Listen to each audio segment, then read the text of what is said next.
Okay, so today we are going to take a look at graphing these roots. We actually already did square roots. I don't know if you remember them. So let's do the very first one together. Remember the parent functions and moving them around? So we already talked about the square root ones, but let's see what we remember. So if we look at number one, I gave us a space to draw the parent function. Do you remember what the square root of x looks like when you graph it? Yeah, it kind of just starts and it goes bloop like this. So what's the small, let's go back and let me ask this. Can I take the square root of a negative number in the real number system? No, right? That's when I comes in and now it's imaginary and I can't plot it on this two-dimensional plane, right? So the smallest thing that I can take the square root of is 0. When you take the square root of 0, what comes out? The square root of 0. 0. So that's a point. I'm going to just make a little chart here. When I plug in 0, I get out 0. That's the first point on my graph. The next thing I can take the square root of is 1. What's the square root of 1? 1. So we got another dot at 1, 1. You can take the square root of 2, but it's not nice, right? I don't know what the square root of 2 is. I don't know what the square root of 3 is, but I do know what the square root of 4 is. Yeah, so when I plug in a 4, it's going to come out with a 2. And then similarly, the next nice one would be 9, right? If I plugged in a 9, it would come out with a 3. So I know I'm off my chart just by 1, but. So this is your basic parent function of y equals the square root of x. It's going to look like that. It does not go on forever in both directions, right? Remember, so there's no arrow on this side because it doesn't keep going over here. It starts at 0, 0, and then this way it'll keep going forever. So it'll just keep going up, just more, bless you. It'll keep going up forever, just kind of more and more slowly.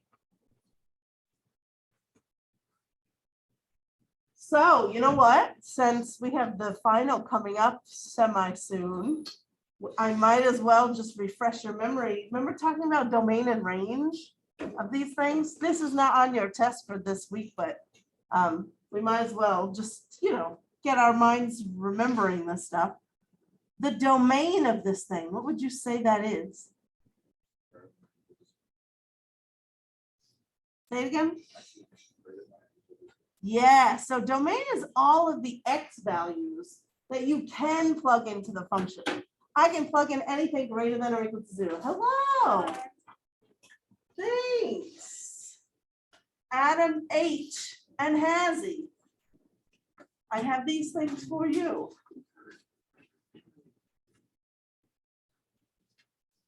There you are. You're welcome. Okay, and then how about my range? What are the y values that I would have with this graph? Yes, the y is going to be greater than or equal to 0. Okay, so now let's see if we can remember. Look at number 2. Do you remember what doing something like having a -3 under there with the x? What does that do to the whole graph?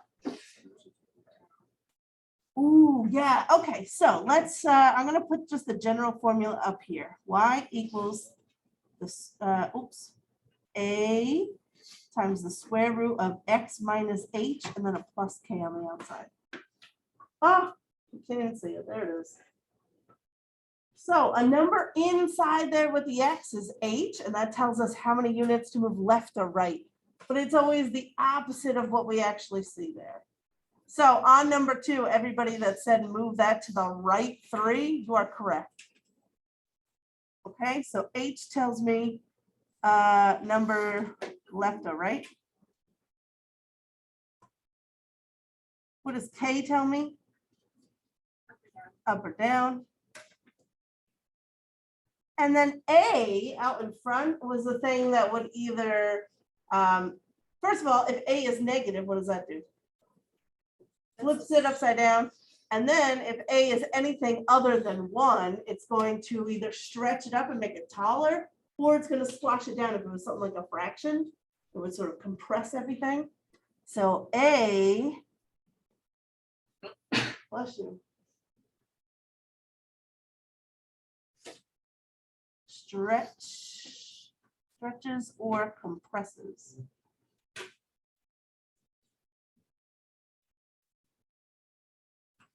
I'll just add flip over if negative. Okay, so we talked about this way back when, but it's been a while, so kind of nice to refresh our memory. Bless you. So if I'm looking at number 2, you guys said, oh, if it's a -3 underneath there with the X, that really means I'm going to do the opposite of what I see. I know it looks like a -3, but in my head, I want to think, oh, +3. So I'm moving that to the right 3 units. So if I'm able to graph that parent function, I'm literally just going to take that parent function, pick it up, and slide every dot to the right 3 spaces. So now instead of starting at 0, 0, it will start right there.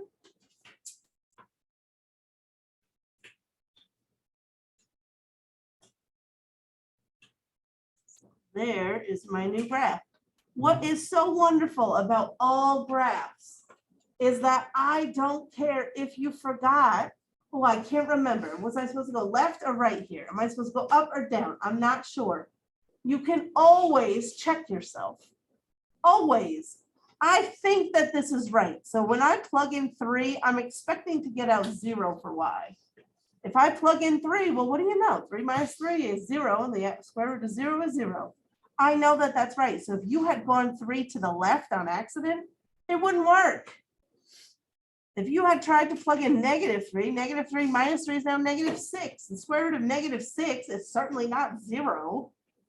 So if you just check yourself, so even if you forgot which way you're supposed to go, just check a point or two, and it's going to help you out so much. So if I try number 3 real quick.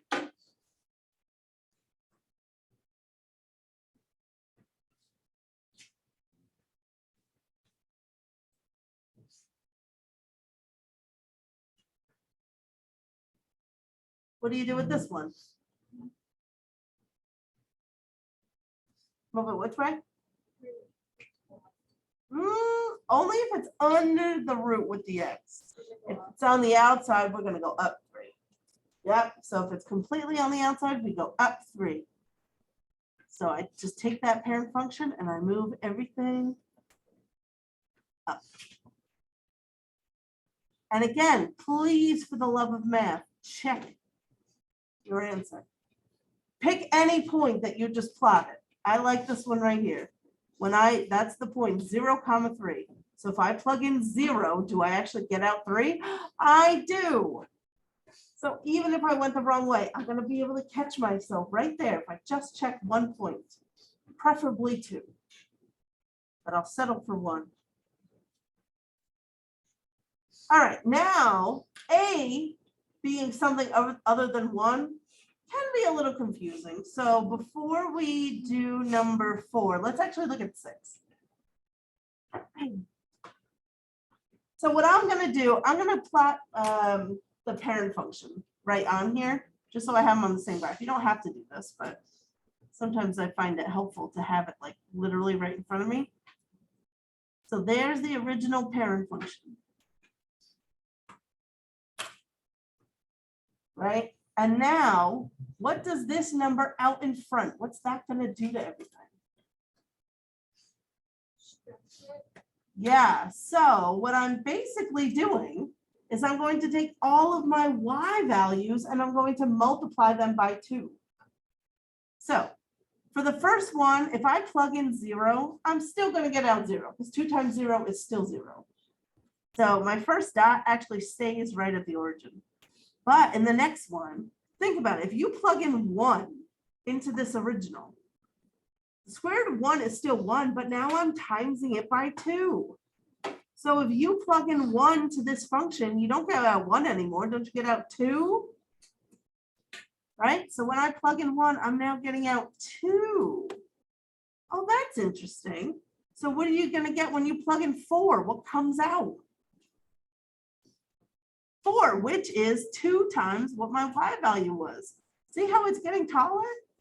And then over on this one, if I were to plug in 9, what comes out now?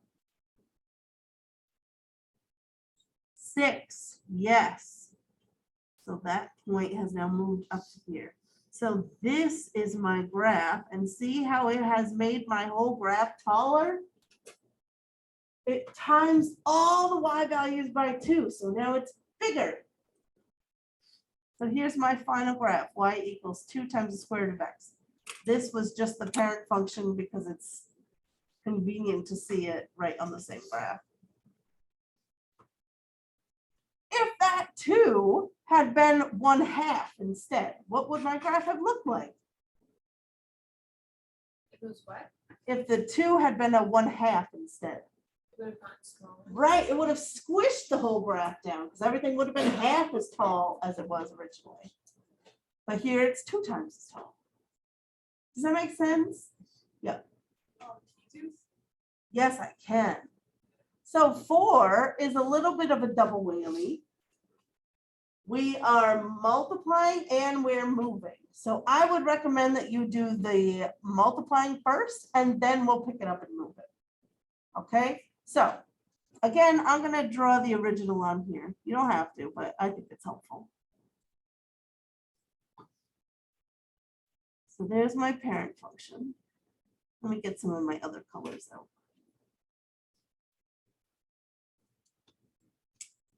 All right, so let's do the times 3 part.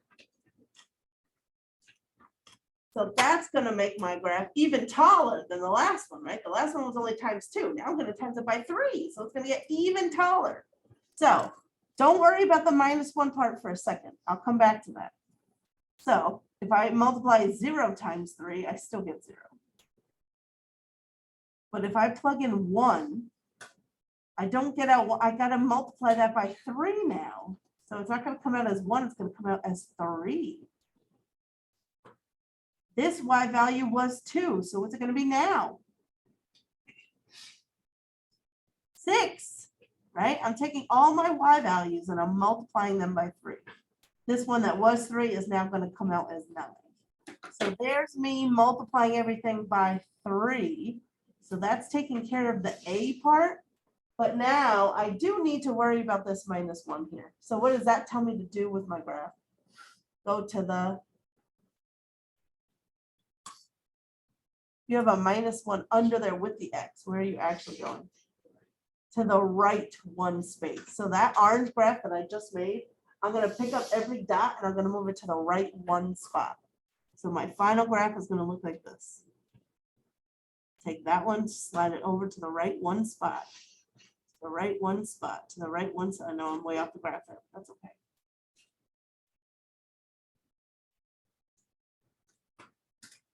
So when you're doing this, if you did this on a test or a quiz and you chose to draw some of the other graphs getting up to your final, just make sure that you indicate to me which is your final graph.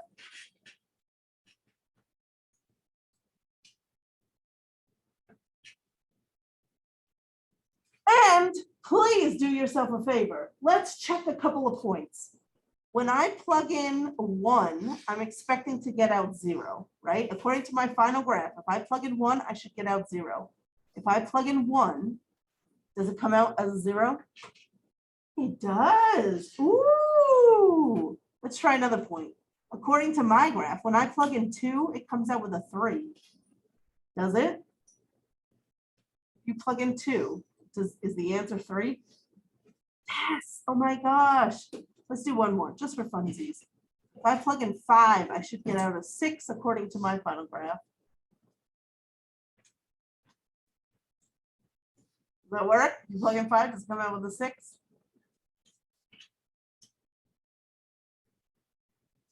Yep. So listen, let's say it's the final exam day. You have a question like this. You are blanking, you can't remember anything, which won't happen, right? But I want you to always remember, I cannot stress this enough. You don't ever have to get another graphing problem wrong, ever, ever, even if you forgot everything I told you. Even if you don't remember what this shape is supposed to be like. If you can plug in numbers, you can eventually create this graph perfectly, right? If I just try, I always start with 0. If I plug in 0, 0 minus 1 is a -1. Oh, shoot, I can't take the square root of a negative. Yes, I can plug in 0. Let me try to plug in 1. 1 minus 1 is 0. Square root of 0, 0, 0. Yeah, okay, so 1 comma 0 is a point on my graph. So even if I don't know what I'm doing, I can literally just plug in numbers and eventually you will get this graph. Will it take you longer? Sure. But it doesn't take you that long. There's not that many numbers on here, right? Especially if it's multiple choice.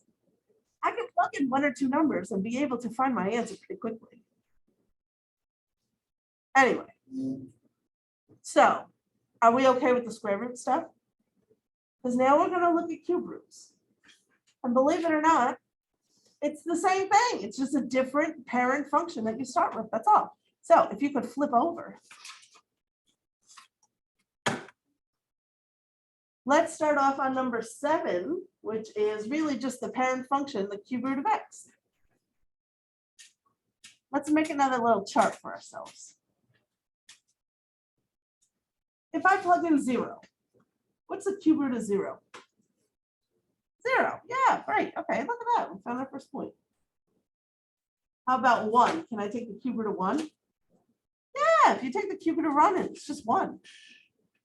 Well, that's interesting. Can you take the cube root of 2? I mean, you can do it. It's just not a nice number, right? So if I'm looking for nice numbers here, 2 is not particularly a nice number to take a cube root of. How about 3, 4, 5, 6, 7, 8. You plug in an 8. What's the cube root of 8? 2. 2. Oh my gosh. Hello. Oh, that's fine. Okay. Now, another question for you. Can I plug in a negative number if I'm taking a cube root? Yeah. You can. So I can take the cube root of -1, for example. What is it? It's -1, right? Because -1 times -1 times -1 does get you -1. So the cube root of -1 is -1. Weird, right? But that works. How about the cube root of -2? You want to take that? No. I don't want to do it for -3, -4, -5, -6, -7, to -8. What's the cube root of -8? -2. So there's basically our points that we're going to use to create this parent function. So let's plot all of these.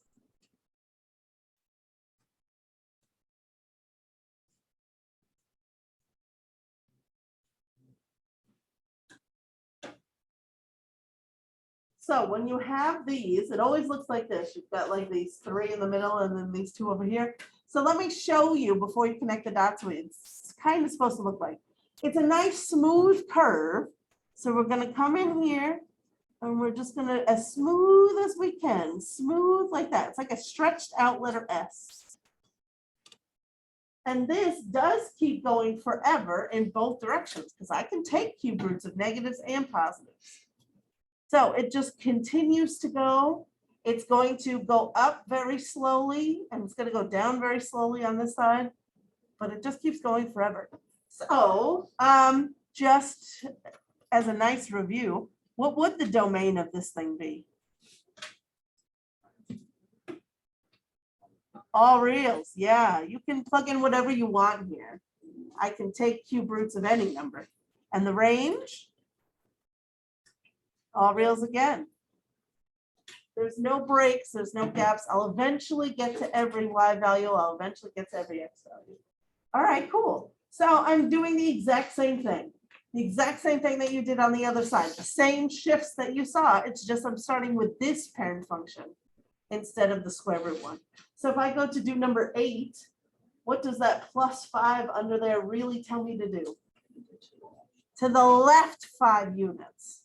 So I'm going to pick up this parent function and I just shift it all to the left 5. So instead of starting at 0, 0, I'm really starting there to the left 5. So there's my little trio. And then that one is now going to go 5 over. So it's going to be at 3, 2.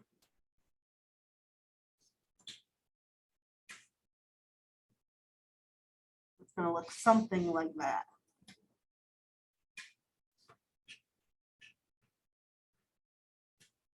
Plug in a couple points. If I plug in -5, it should come out with 0. Yep. Plug in -4, it should come out with a +1.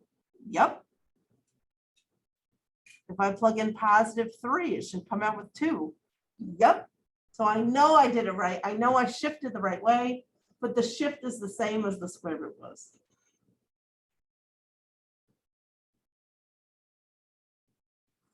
Let's jump to 11 real quick.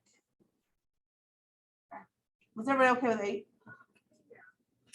Okay, so 11 looks weird until you realize what? What's this really telling you to do?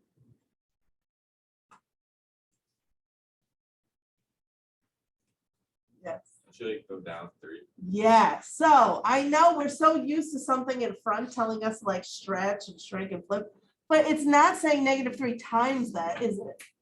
Isn't this the same thing as just having a -3 on the end over here? Right? Isn't that just another way to write it? So that's what I, don't even look at it like that. That -3, I could just throw it on the end because it wasn't multiplying. If it was multiplying, then I got to do the stretch, shrink, flip, whatever. Okay, so now that we have it sort of matching the form that we like, what does that +2 under there tell me to do? I'm going to go left 2. And what does the -3 on the outside tell me? Down 3. Yep. So I'm just taking that parent function that we had in number 7, and I'm going to, bless you, take every single point, pick it up, and move it left 2, down 3.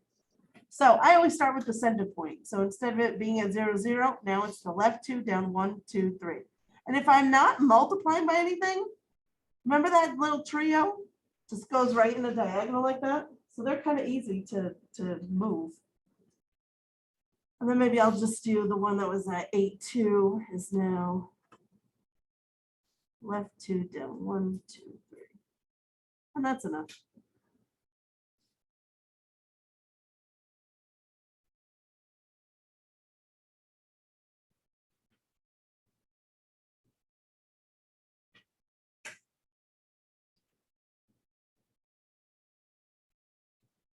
Yeah, so far so good. Let's do, I'm thinking number 9, one with a fraction, so we can just see what that looks like. So if we shimmy back to 9 here, I'm going to put the original one here. I like to have the original when I'm doing the stretches and shrinks, but that's your choice.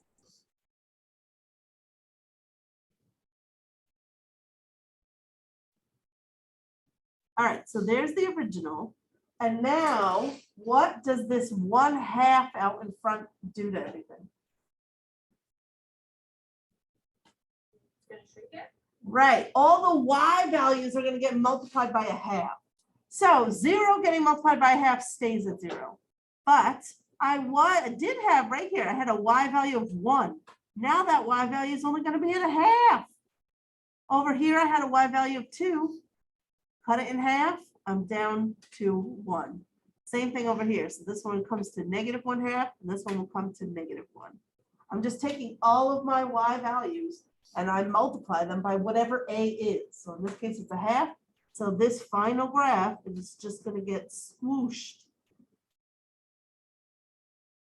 There it is. So there's my final graph.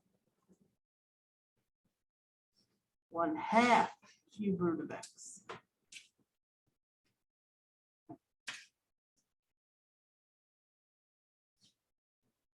So if you were doing something like number 10, I would do the stretch first. So multiply all your y values by 4 first, and then shift. Do those 2 shifts that you need to do. You get what I'm saying? All right, so I think I'm going to stop here. There's hardly any left for you to do. So could you finish the ones that we didn't do? With the time that we have left over, could you remember I gave you that review sheet from yesterday? Could you start trying some of those problems? Maybe one of each type? Remember the Unit 5 review that I gave you yesterday? Remember that? Yeah, you have that? So finish these first and then try some of those, okay?